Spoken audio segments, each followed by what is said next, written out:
What's up, everybody? Today's video is about a suspension problem I had with the 2020 carbon fiber track pack.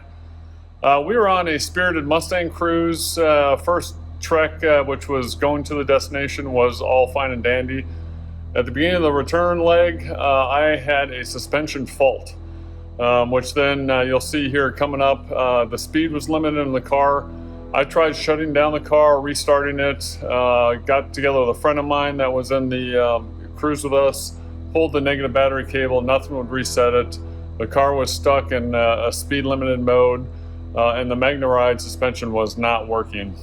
So off to the Ford dealership to get some warranty repairs, and you'll see what we had to do to fix it and the parts that were involved.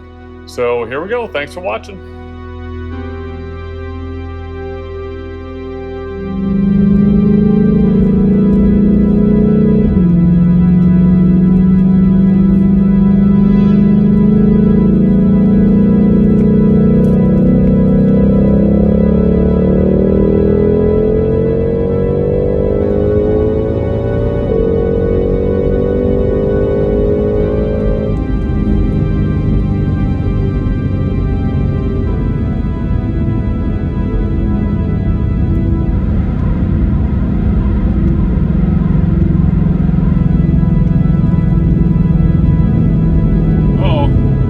Just set off a suspension fault.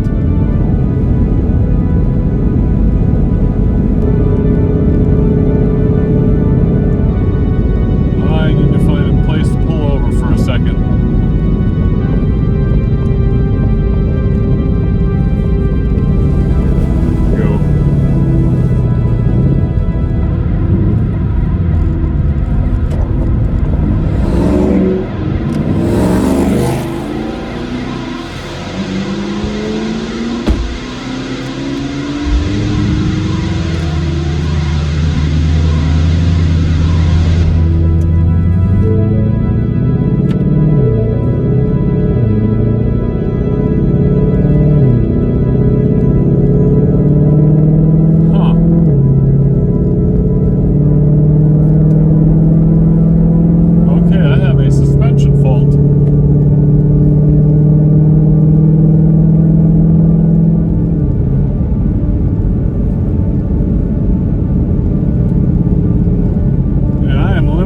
Miles an hour.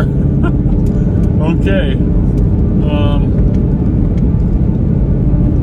Awesome.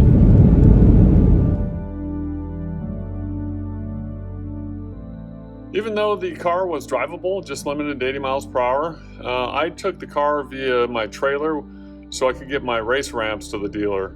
Their lifts are not compatible with the low carbon fiber track pack. The 2-post lifts aren't high enough for the arms to swing underneath, and their 4-post lifts are not low enough. The grade is too steep where the splitter hits the front. So we raise up their 4-post lift, slide my trailer race ramps under there and lower it down to make a nice gentle grade to get the car up on there.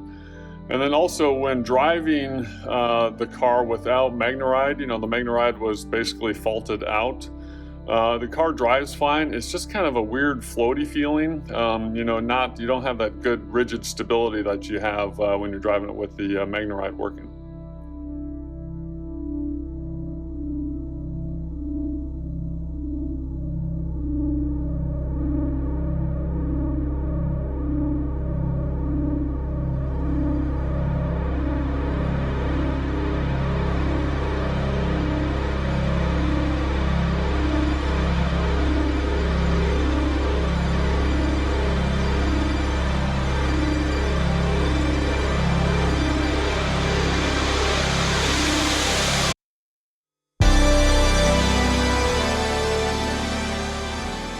So I got my car to the dealer, unloaded, got the race ramps over by their service bay, and then we were talking and looking up the codes in the computer. That's when we saw that my car had reported to the Ford computer network that the left rear Magneride shock was faulted.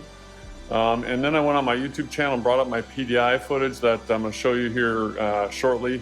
That shows that the shock was basically screwed up on delivery. So with that, they wanted a shock on hand before they dug into the car. So they opted to, they said I could leave the car overnight at the dealership, which I didn't want to do. So back into the trailer the car went, and I took the trailer home overnight. They ordered a Magneride shock to have on hand, and then the next morning I went back in for the work.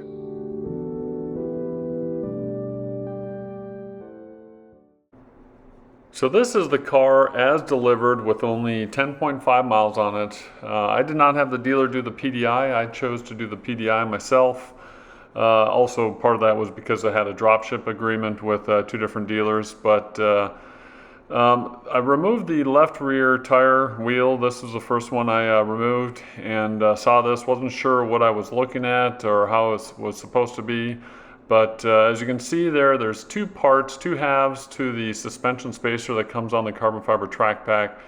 One of the parts had fallen off and got wedged down there against the half shaft. Fortunately, it didn't depart during shipping.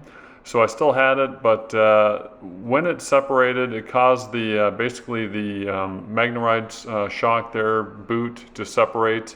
And then I had to figure out how to piece it back together. So part of my investigation there was then to dig into the right side to see what it should have looked like, and I go to that next.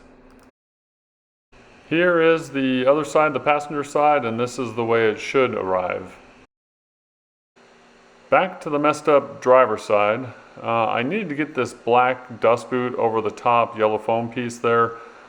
With it installed on the car, a little more challenging. My solution was to use some lubricant and basically push the boot over the top like you see there. And then I put some lubricant around the top and wedge the whole thing up inside that silver receiver up top there. And as you can see, I was able to get it all reassembled properly, but the damage was already done apparently. That just took 2,500 miles to reveal itself.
Alright, the old original shock is out, and he did say it was jacked.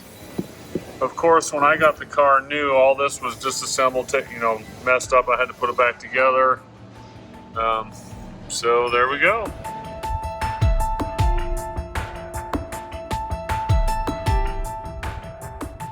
So introduce yourself. My name's Alvaro Godinez. And what'd you do to my car? I just replaced the left rear shock. So could you tell this original one was bad, or? I did see fluid leaking around it. Oh, really? Okay. Well, I was told that you had some code.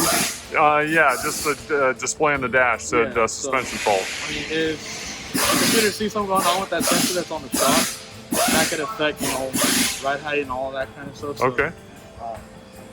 Just going to replace that. All right, man. Thanks. No problem. All right. After the mechanical work was done, the shock was swapped out. The tech connected his computer to the OBD2 port. Wasn't sure which, apparently they have two different systems to read codes, clear codes. Wasn't sure which one it was going to be. He thought it would be the new one because it's a 2020, but apparently it's their older one, and I forget what they call it. But I think it's because this is based on the GT350, which came out in 2015. But he was able to get in there, read the codes initially, and then when he tried clearing them, he tried multiple times, and it kept showing clear, but the suspension fault kept showing on the dash. Tried over and over, that you can see there in the pictures. Tried over and over clearing it. Was kind of at wit's end, and he said, well, go drive it. Either it'll trip the fault code again in the computer, or it'll eventually clear itself.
said, well, go drive it. Either it'll trip the fault code again in the computer, or it'll eventually clear itself. And then as soon as I got in the car, started it up to back it off the lift, the fault went away. So all was good. With the faults cleared in the computer and nothing showing up on the dash, it was time to take the car for a ride. I grabbed Chris, my service advisor, took him out for another spirited run to make sure the car was not limited to 80 miles per hour. So here we go on that. All right, here's Chris, the magic service advisor. We're gonna take this sucker for a test drive, make sure it's all good. All right. Yeah, as soon as the suspension fault indicator was up there in accessory mode, and he cleared it, and it was still up there. He cleared it multiple times. It's like it's showing all cleared in the computer. Probably like the tire light sensor. Yeah. So then he said, "Well, go drive it. See either A, it's going to trip another fault, or B, it's going to clear." So as soon as I started it, it cycled through all the stuff, and I was able to select track mode, and it's not there. It's gone. So I think it's fixed. We'll check. All right.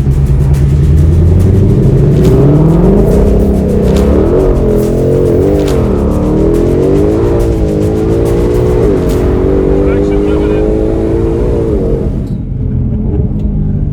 Traction limited. Tires are cold. It goes over 80 now. It does. Good point. First 6 cents for the test. Yeah. I could imagine having this car that week over 80. It'd be like buying a jet. Right. All right, let's not merge right in next to our friendly law enforcement. Are they here? I don't know, I just gotta make sure I have a couple lights on right in front of one.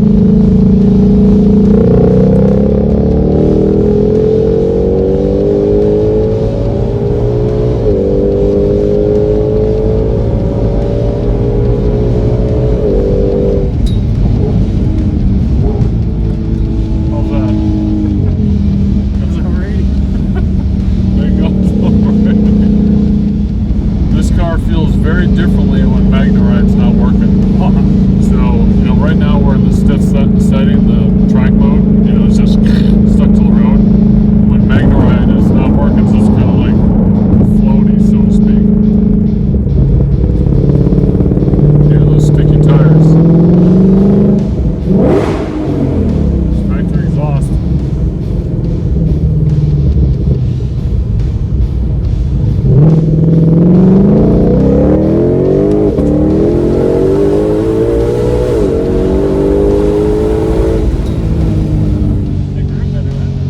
Yeah, a little heat to them.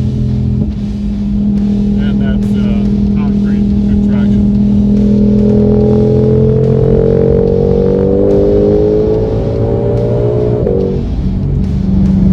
Well, success. That's good. That's it. The car's fixed, back to normal. All's awesome once again. Hope you enjoyed the video. I learned something about the suspension. Hope you guys did too. Thanks for watching. See you next time.